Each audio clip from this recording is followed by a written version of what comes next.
What is up, party people? It's your boy with another AMP video.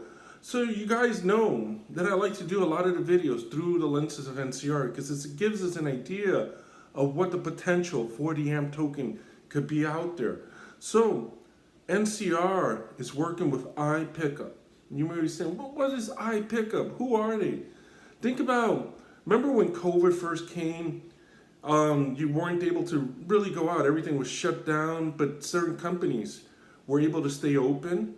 For example, Starbucks, if you wanted your coffee, you can just order ahead, show up, pick it up, and take it home.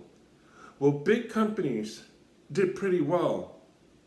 And smaller coffee shops, for example, they struggled, because they weren't set up for that. So if you had a mom and pop coffee shop, you weren't doing too well. But if you were a big company like Starbucks, who was able to implement a program like that, you managed to survive that COVID era because you were still able to keep your doors open and allow people to buy online and go and pick it up.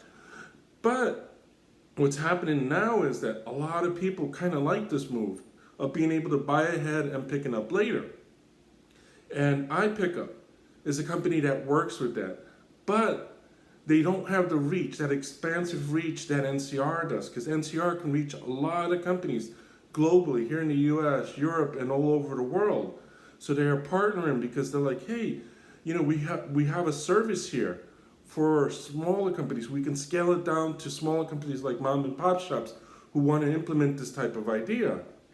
And this can be, so what's happening here is now we have a situation where someone can purchase something online, go to the store, pick it up, and then take it home. So they're making it easy for people that are in retail, owners of retail companies, to be able to implement something similar to what Starbucks does with their pickup orders.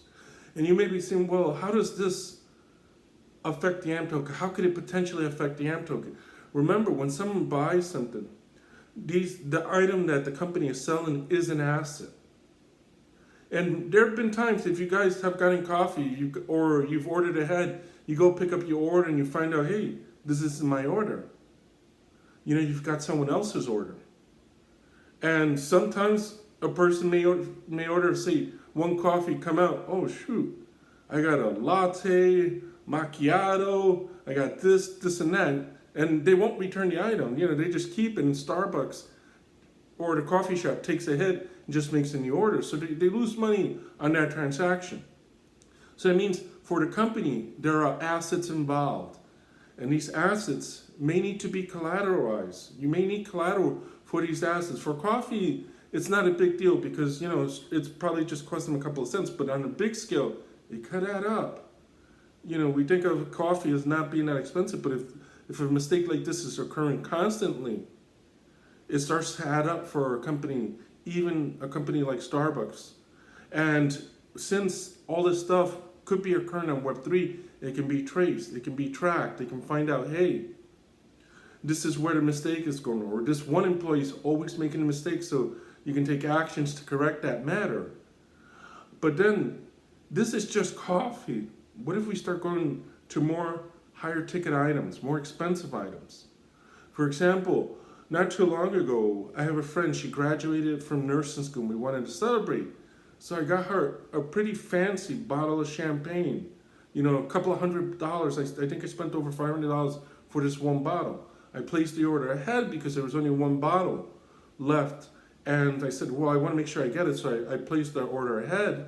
And then I went to pick it up because I didn't want someone within the time frame of me leaving, heading to the place, pick up that bottle. So, I went, I picked up my bottle, and I got my bottle. But what if I pick up the bottle, I open it, I go, this isn't it? You guys gave me a cheaper version. You guys gave me someone else's order, and someone else took that bottle. Now, they take a bigger hit, because it's a more expensive bottle. They need to track it and hope that maybe that person returns the bottle, but what if they don't? And that was the only bottle. I lose out. The store loses out, they have to refund my money, but what if it's collateral? If they have collateral for that, they can collect the collateral. And NCR is working with iPoints because they can provide, that retail experience that they want. And if they ever decide, we want to start providing collateral for these tokens to flip of a switch and the AMP token is working.